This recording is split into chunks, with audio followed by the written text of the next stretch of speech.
Good evening. This is the English news from TVRI, bringing you the latest reports from around the world. First, the headlines. In Saudi Arabia, about 2 million Muslims performing the Hajj pray at Mount Arafat, marking the peak of the sacred Islamic pilgrimage. Here at home, President Soeharto goes to Istiqlal Mosque for Idul Adha prayers. Severe drought caused by the El Niño weather pattern brings starvation and death to the southern Philippines. And we have highlights of the soccer championship in Blackburn, England. Now the news in detail. 2 million Muslims performing Hajj in Saudi Arabia prayed at Mount Arafat, marking the peak of the sacred Islamic pilgrimage.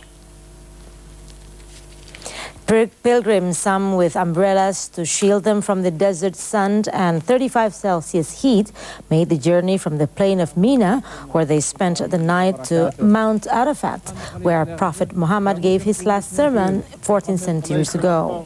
At sunset, the worshippers headed to nearby Muzdalifah to perform the next stage of the annual pilgrimage. Saudi television said King Fahd and Crown Prince Abdullah arrived in Mina, about 10 kilometers from the holy city of Mecca, yesterday to oversee pilgrimage facilities. A sea of men, women and children, mostly in white, clogged broad roads in the mountain Arafat area for as far as the eye could see. They chanted, "I have answered your call, God. There is no God but you," which reverberated around the surrounding hills. President Soeharto this morning attended the Idul Adha prayers together with the Coordinating Minister for People's Welfare and Poverty Alleviation, head of BKKBN, Haryono Suyono, former Vice President Tri Sutrisno, and foreign ambassadors to Indonesia at Jakarta's Istiqlal Mosque. TVRI's Aprilia Subroto has more on the story.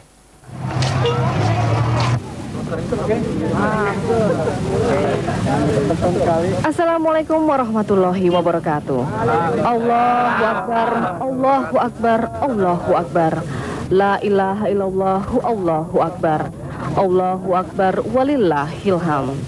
Hello and welcome. Under Jakarta's sunny skies, today thousands of Muslims congregated in a religious nuance. Building a stronger nation, embraced by Islam, was the Midas touch to the hearts of all. Approaching the final minutes towards the top of the hour, at 7 a.m., President Soeharto arrived at Istiqlal Mosque and greeted by Minister Haryono Suyono and State Secretariat Minister Saadillah Murshid. Vice President B.J. Habibi was not seen accompanying the head of state, as he is currently conducting his Hajj pilgrimage in Mecca. At 7:15, the prayers proceeded in a solemn yet divine atmosphere. Holy Quranic verses echoed throughout the largest mosque in Southeast Asia as Muslims, young and old, flocked to face Allah subhanahu wa ta'ala, whispering the true essence of Islam through their sincere and clean hearts.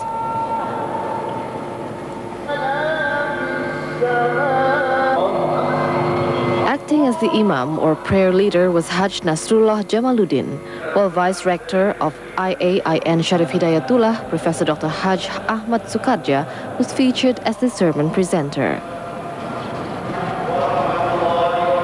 The message conveyed during the sermon focused much on the teachings of the Prophet Ibrahim, who sincerely followed Allah's orders to sacrifice his beloved son Ismail. Taking the theme with the spirit of Idul Adha, let us deepen our devotion towards the country and nation. The sentences explain of how we should tangibly realize our fidelity towards the nation. The moral of Prophet Ibrahim's teachings goes further beyond merely a slice of religious guidance, but highlight a more specific substance which may be conceived in everyday life. Following the Idul Adha prayers, President Soeharto donated a cow, which was symbolically presented to Minister Haryono Suyono and then passed on to the mosque's committee head, for the meat to be distributed to the less fortunate. Vice President B.J. Habibi also donated a cow and received symbolically by State Secretariat Minister Saadillah Murshid and then handed over to the mosque's committee head. Faith and a strong belief are the most important factors to journey a more prosperous life ahead. On behalf of the entire staff of TVRI News, we wish our Muslim friends and families a joyful Idul Adha. From the Istiqlal Mosque, this is Aprilia Subroto reporting.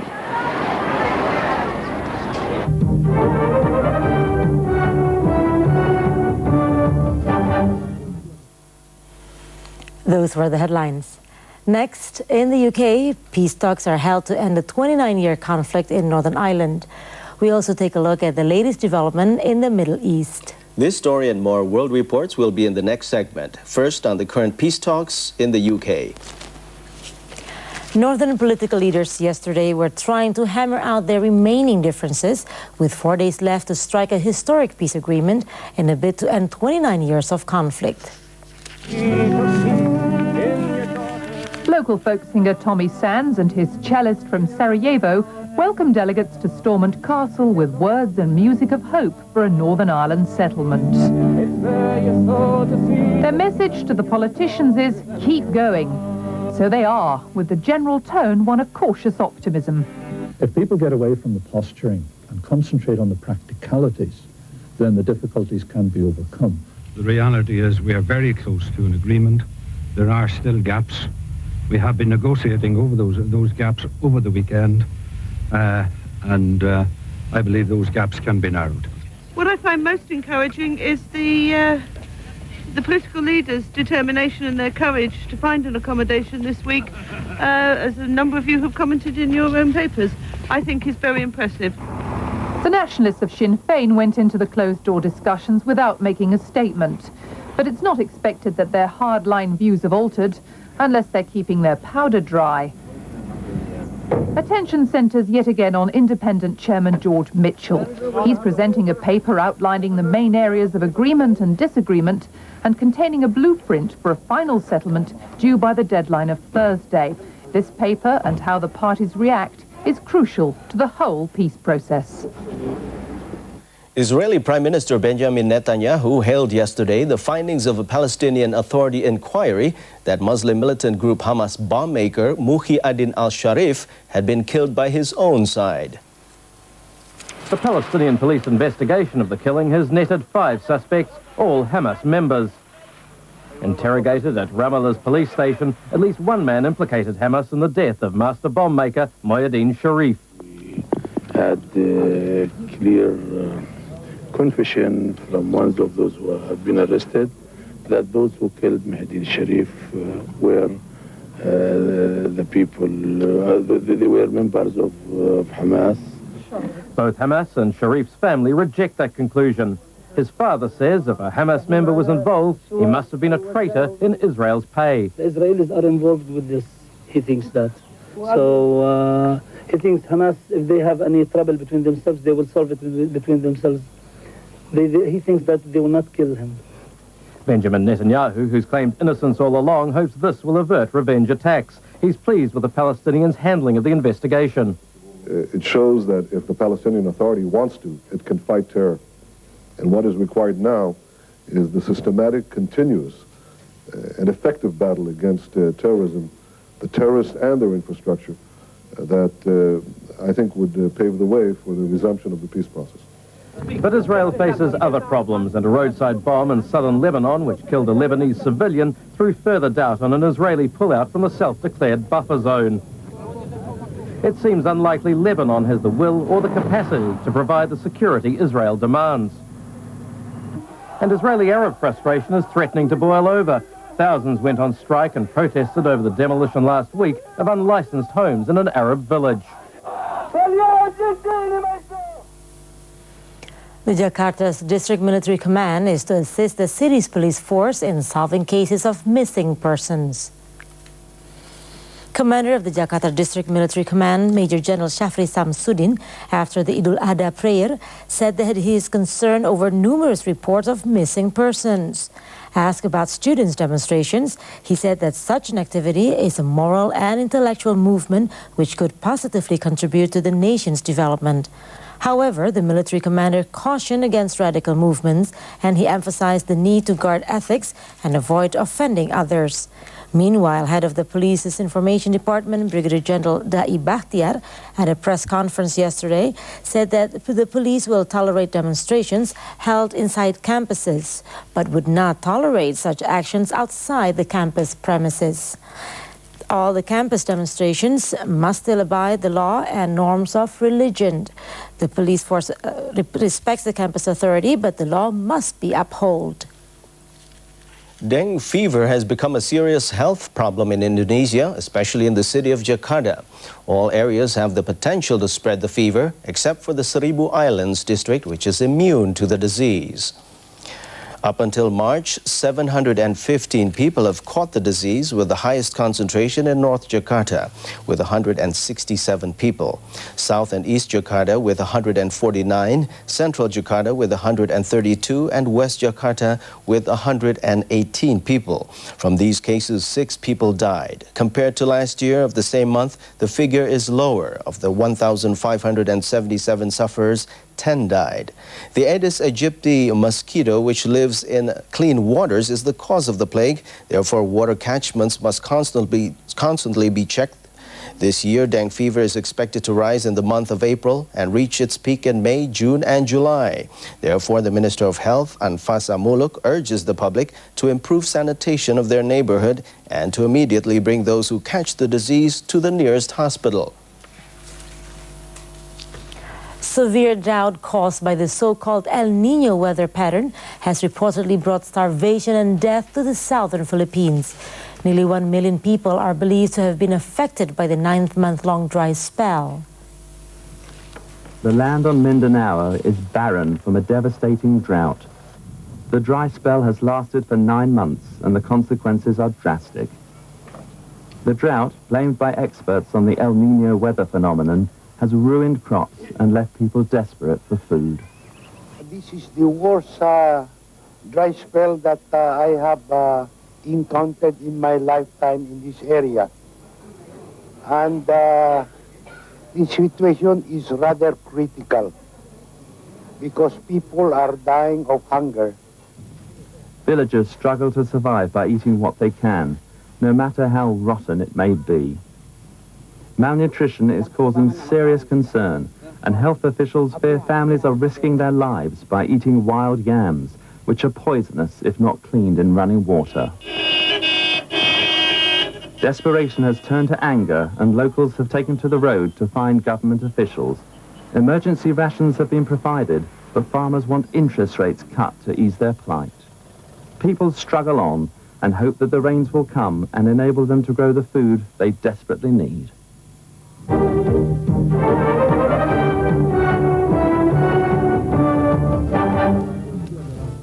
Yes, Anto, the hotel and restaurants industry has seen a slowdown in business in the past few months because due to this condition, right? So many factors are connected to the downturn. Yes, Jut, and insight into this will be in this evening's News and Views, in which Inke Maris talks to the chairman of the Association of Hotels and Restaurants, Poncho Sutowo. Stay tuned for more reports after this.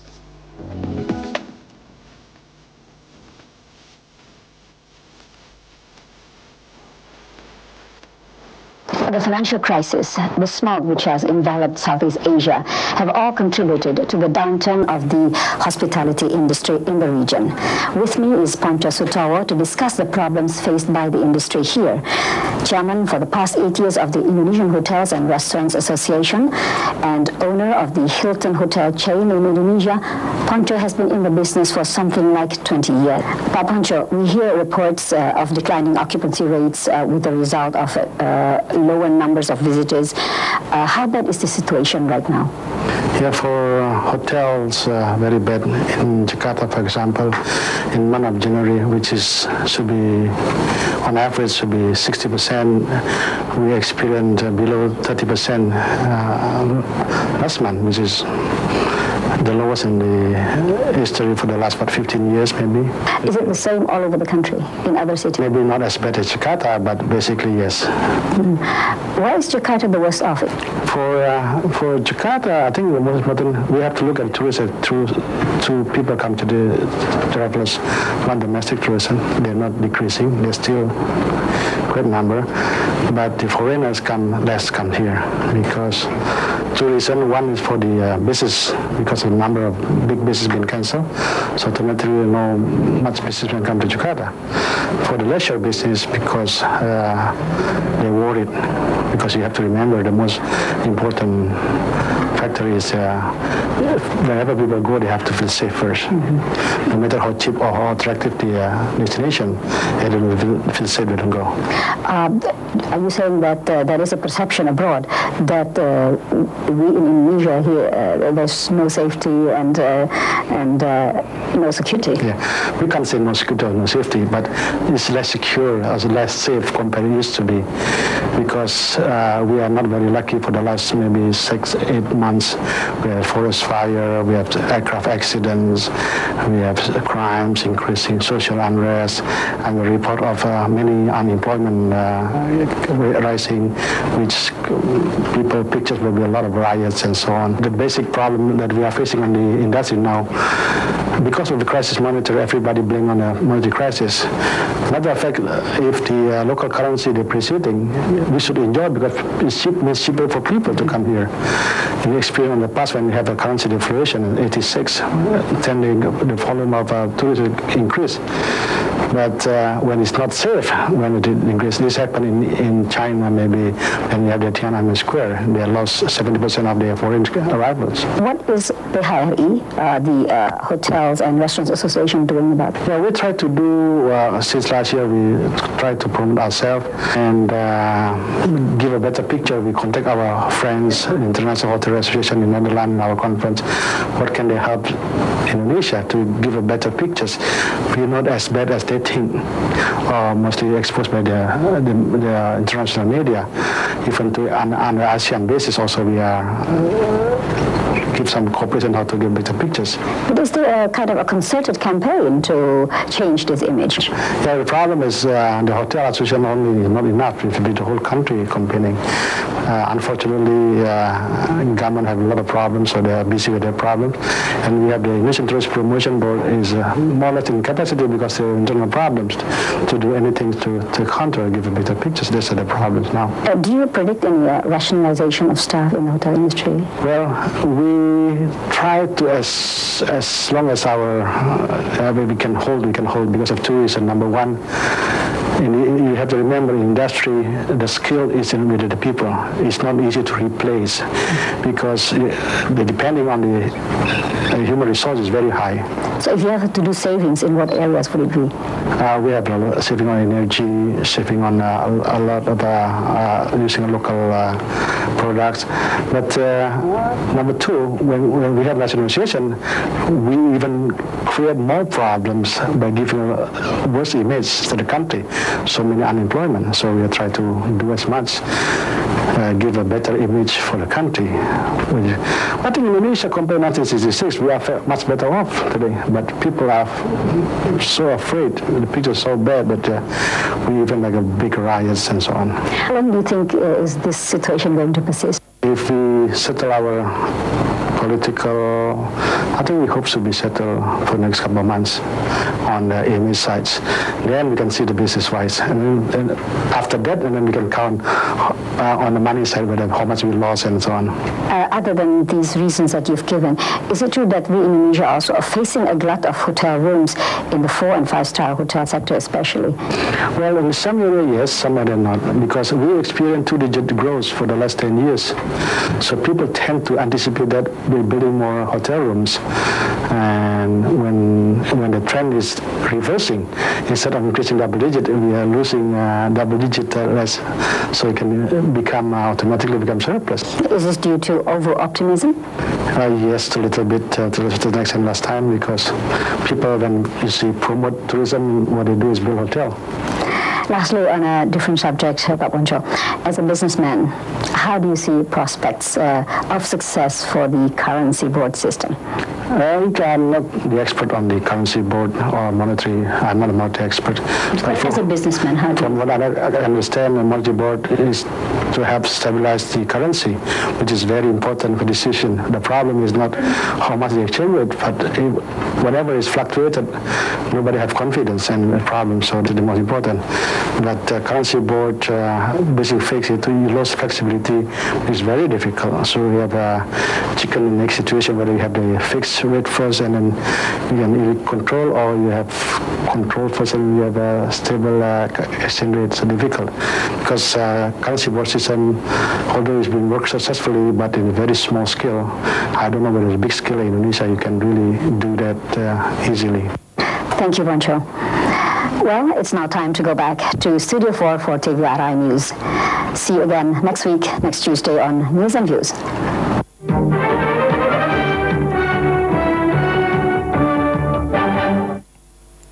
That concludes TVRI's News and Views.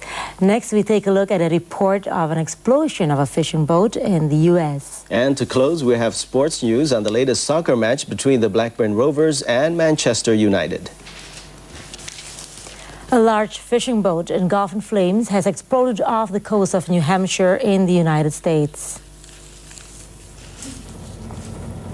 The 42-foot fishing trawler, the Rebecca Ann, burned to the waterline and erupted into a fireball yesterday when flames reached the full tanks.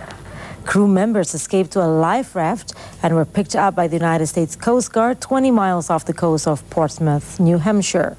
The boat was fully engulfed in flames when the Coast Guard arrived too late to save the boat. The Coast Guard has not been able to determine the cause of the fire.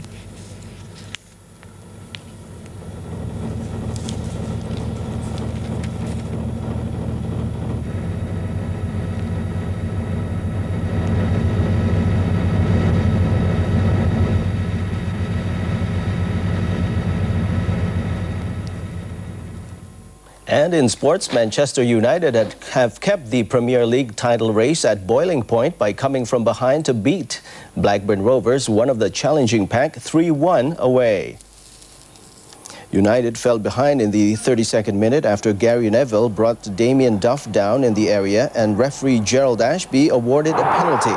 Chris Sutton, Blackburn's leading scorer, drilled his shot into the middle of the goal with Peter Schmeichel diving to his right. It was Sutton's 17th goal of the season, and he is the leading striker in the Premier League. A stunning 56th minute goal in his previous 12 Premier League games was sent down the right wing by David Beckham. Scholes' goal in the 73rd minute put United ahead. Beckham crossed from the right. The ball slipped past defender Colin Hendry and bounced off Paul Scholes' knee and trickled into the goal.